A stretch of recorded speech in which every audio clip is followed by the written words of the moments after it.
কোরআন তো কোরআন না, কোরআন তো কোরআন, আল্লাহ তো আল্লাহ,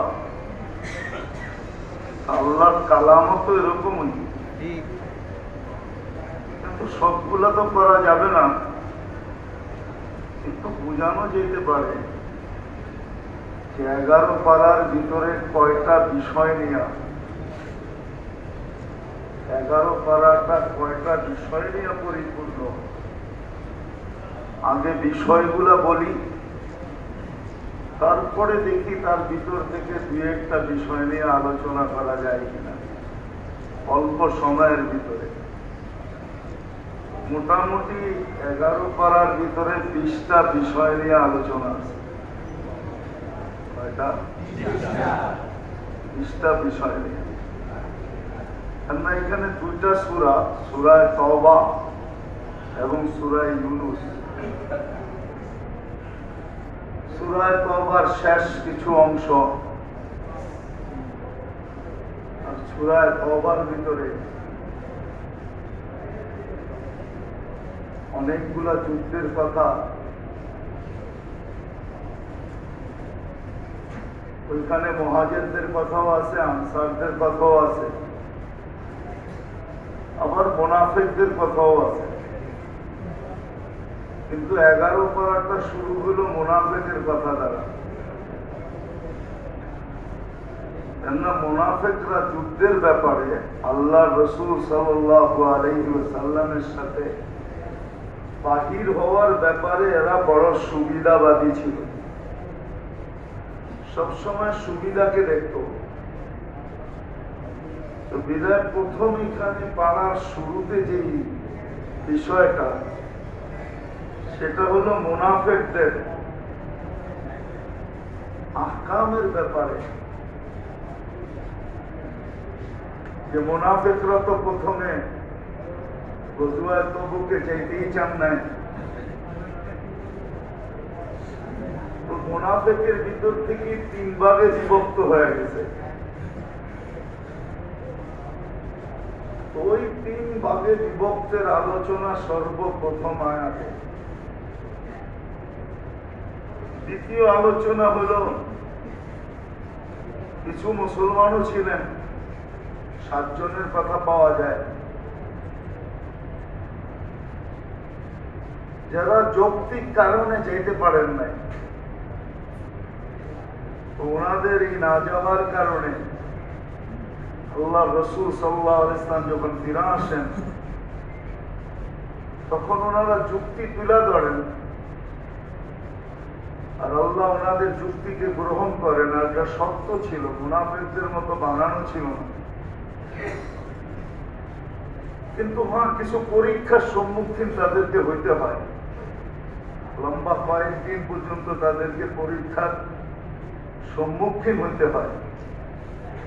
পরীক্ষার পিরিয়ড পার হওয়ার পরে, সময়টা পার হওয়ার পরে আল্লাহ তাদের তওবাকে কবুল করেন। তৃতীয় বিষয় হলো আলোচনা এখানে মসজিদে জেরার।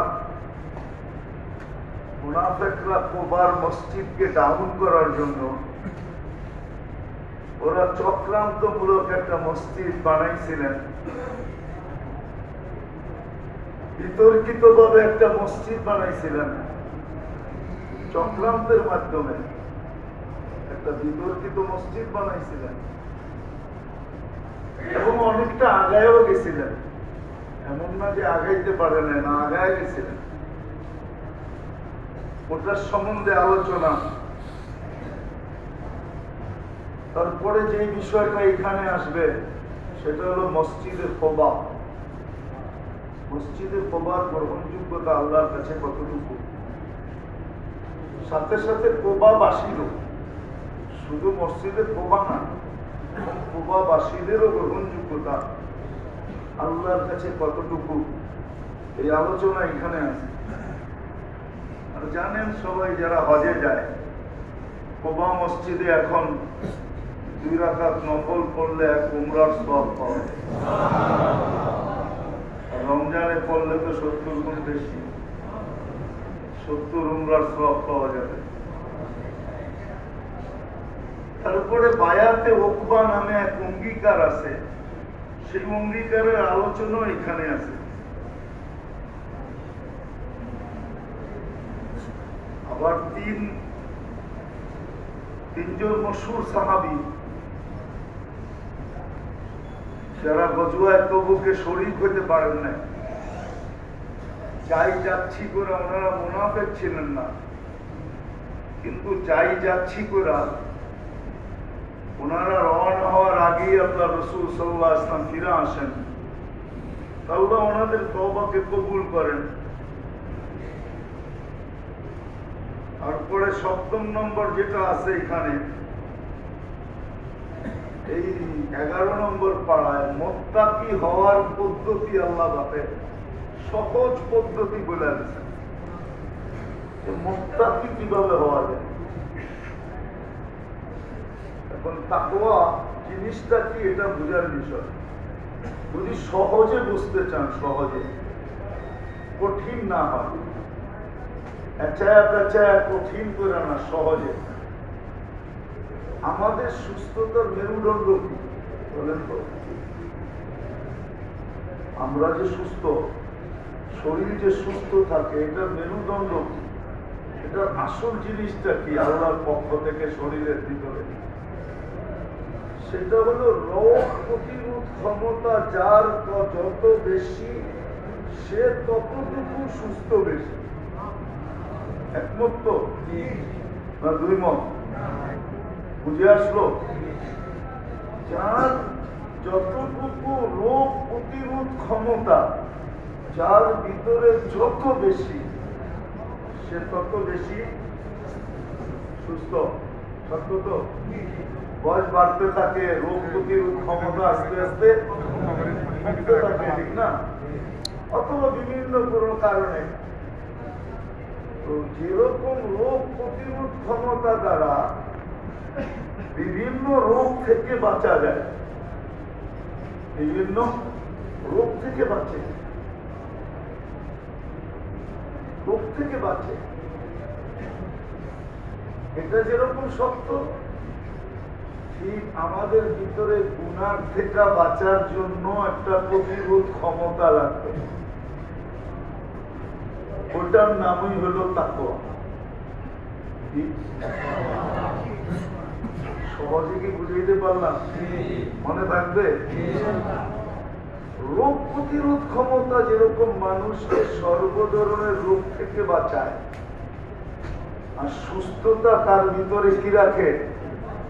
দৃঢ় রাখে। ঠিক তাকওয়া হইল ওই প্রতিরোধ ক্ষমতা যে গুনার থেকে তাকে কি করে বাঁচায়, গুনার থেকে সে বাঁচতে পারে। অ্যান্টিবডি বলেন, আমরা বলি না রোগের জন্য অ্যান্টিবডি, ঠিক না? ঠিক রোগ প্রতিরোধ ক্ষমতা, এটা হলো গুনার জন্য অ্যান্টিবডি। গুনার থেকে বাঁচার এক ক্ষমতা অর্জন করা, যে যেখানেই থাকুক না কেন, যখন এটা অর্জিত হবে, তখন যতই গভীরে যায় করুক গুনাহ করার সুযোগ আসুক, তো সর্বপ্রথম তার দিলের ভিতরে কলিং বেল বাজবে, আল্লাহ কিন্তু আমাকে দেখতেছে। এই বেল বাজে উঠবে। গোপনতা যেরকমই হোক, যেরকম গোপনতা, তাকওয়া বেল বাজায় দিবে। কিন্তু তাকওয়া বলবে, তুমি অন্ধকার দেখা, একাকী দেখা, নির্জনতা দেখা, গোপনতা দেখা তুমি গুনাহ করতেছ, তাই না? তখন তাকওয়া বেল বাজায় দিয়া বলবে, আল্লাহ কিন্তু দেখতেছে। সর্ব জায়গায় তাকওয়া আপনাকে বেল বাজায় দিবে। তখন হয়তো মন বলবে, কেউ তো দেখে না, অনেক লুকায়িত। তো তাকওয়া আরেকটা বেল বাজায় দিবে, ইয়াউমা তুবলাস সারাইর, যতই গোপন থাকুক না কেন, কিয়ামতের দিন আল্লাহ কিন্তু সব তোমার সামনে তুলে ধরবে। আবার যদি আমার মন যুক্তি দেয়, তো তাকওয়া কিন্তু আপনাকে বেল বাজাই দিয়ে থাকবে একটার পর একটা। মন আবার যুক্তি দিবে হয়তো। মানুষের কাজই কি? যুক্তি দেওয়া। মানুষ কি করে? খালি যুক্তি এবং তর্ক, এই দুটা হলো মানুষের সবচেয়ে বড় কি স্বভাব। যুক্তি তর্ক দিয়ে বাঁচতে চায়। হয়তো দেখা যাবে মন আবার যুক্তি দিবে, তর্ক দিবে, তো দেখা যাবে তাকওয়া আবার বেল বাজায় দিবে। তাকওয়া আবার বেল বাজায় দিবে যে শোনো, এত সহজ না। 3 ধরনের চৌকিদারি কিন্তু তোমার উপরে আছে। কিরামান কাতিবিন ইয়ালামুনা মা তাফআলুন। 2 ফেরেশতা মোহরি কিন্তু লিখতেছে তুমি কি করো।